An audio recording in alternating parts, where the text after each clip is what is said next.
Nah, saat itu Bung Karno pada tanggal 1 Juni tahun 1945 mengusulkan, saudara, supaya kalau Indonesia nanti merdeka punya dasar negara namanya Pancasila. 5 dasar.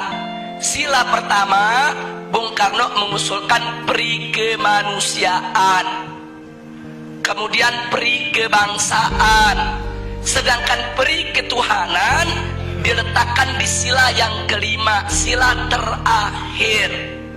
Ini ditolak oleh ulama, saudara. Kiai Haji Wahid Hasyim menolak, Kiai Haji Abdul Qahar Mudzakkir menolak, Kiai Haji Agus Salim menolak. Kenapa mereka menolak? Enggak pantas ketuhanan ditaruh di sila terakhir. Enggak boleh sila ketuhanan diletakkan pada sila buntut. Ini fakta sejarah. Karena itu para ulama kita berjuang dalam forum BPPKI supaya ketuhanan naik menjadi sila yang pertama. Lalu setelah terjadi perdebatan sengit, pada tanggal 22 Juni 1945 disepakati oleh NU, Muhammadiyah, Sarekat Islam, oleh Bung Karno, Bung Hatta, Bung Yamin, semua sepakat. Apa yang mereka sepakati, saudara? Bahwa Pancasila, satu, ketuhanan dengan kewajiban menjalankan syariat Islam bagi pemeluk-pemeluknya. Dua, kemanusiaan yang adil dan beradab. Tiga, persatuan Indonesia. Empat, kerakyatan yang dipimpin oleh hikmat kebijaksanaan dalam permusyawaratan perwakilan. Lima, keadilan sosial bagi seluruh rakyat Indonesia. Ini sepakat, Bung Karno ikut tanda tangan, saudara. Jadi artinya mereka sepakat. Ini kan 22 Juni belum merdeka nih kita. 22 Juni 1945 ini sebelum merdeka. Jadi semua sepakat kalau nanti kita merdeka, inilah dasar negara kita. Nah, itu disebut konsensus nasional. Singkat cerita, akhirnya diproklamirkanlah kemerdekaan kita pada tanggal 17 Agustus 1945. Begitu diproklamirkan, maka mulai saat itu dasar negara kita adalah Piagam Jakarta 22 Juni 1945 yang tadi sudah disepakati. Tapi kemudian timbul protes dari pemerintah Jepang. Jepang nggak terima. Kenapa ada kata-kata syariat Islam di bagian pertama? Alasan Jepang, orang-orang Kristen di Indonesia Timur protes. Kalau pakai syariat Islam mereka nggak masuk negara Indonesia. Saudara, akhirnya Bung Karno dan Bung Hatta ditekan supaya menghapuskan kata syariat tersebut. Tanggal 17 setelah proklamir kemerdekaan. Nah, akhirnya Bung Karno dan Bung Hatta menggelar sidang PPKI pada tanggal 18 Agustus 1945.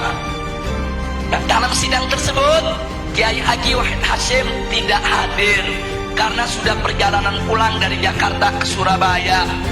Kiai Haji Abdul Qahar Mudzakkir dari Muhammadiyah tidak diundang. Nah, kemudian Kiai Haji Agus Salim dari Sarekat Islam tidak diundang. Ada apa kiai-kiai kita tidak diundang, saudara? Bisa dibaca. Kalau kiai-kiai kita diundang, mereka nggak bakal setuju syariat Islam dihapus, saudara. Makanya supaya ini lolos, ini goal, kiainya nggak usah diundang, saudara. Jadi marginalisasi ulama itu udah mulai terjadi semenjak kita kemerdekaan, saudara. Disingkirkan ulama kita. Nah, akhirnya begitu digelar sidang, yang hanya 2 jam sidangnya. Sidangnya cuma 2 jam terburu-buru. Kemudian sila pertama Pancasila diganti. Diganti dengan apa? Ketuhanan. Itu aja, saudara. Sedangkan kalimat dengan kewajiban menjalankan syariat Islam bagi pengikutnya itu dicoret, saudara. Nah, akhirnya ada beberapa tokoh Islam yang hadir seperti Ki Bagus, saudara, dari Muhammadiyah menolak karena beliau tahu ini ulama NU, ulama Muhammadiyah, ulama Sarekat Islam gak bakal terima ini diganti. Terjadi perdebatan. Nah, akhirnya dapat solusi. Apa solusinya? Ini perjuangan Ki Bagus ini dari Muhammadiyah, saudara. Solusinya ya sudahlah, syariat dihapus nggak apa-apa. tapi tolong diganti dengan Yang Maha Esa. Dan Bung Karno setuju, saudara. Jadilah sila pertama ketuhanan Yang Maha Esa. Nah, kalau saya melihat sejarah ini, saya bersyukur kepada Allah. Loh, kenapa?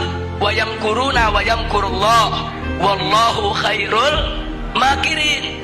Mereka berbuat makar menghapus syariat, Allah balas makar mereka. Syariat hilang, tauhid yang datang, saudara. Itu kan syariat diganti sama tauhid itu. Syariatnya dihapus, yang masuk apa? Tauhid. Kita nggak rugi, saudara. Itu pertolongan Allah, saudara. Padahal ulama dipinggirin, ulama mau dikhianati, saudara. Tapi Allah jaga. Nah, oleh karenanya sampai hari ini ulama-ulama NU, ulama-ulama Muhammadiyah nggak pernah punya masalah dengan Pancasila, saudara. Nggak ada ulama NU nolak Pancasila, ulama Muhammadiyah nolak Pancasila, para habaib nolak Pancasila. Nggak ada. Loh, kenapa para habaib, ulama, kiai dan ajangan tidak menolak Pancasila?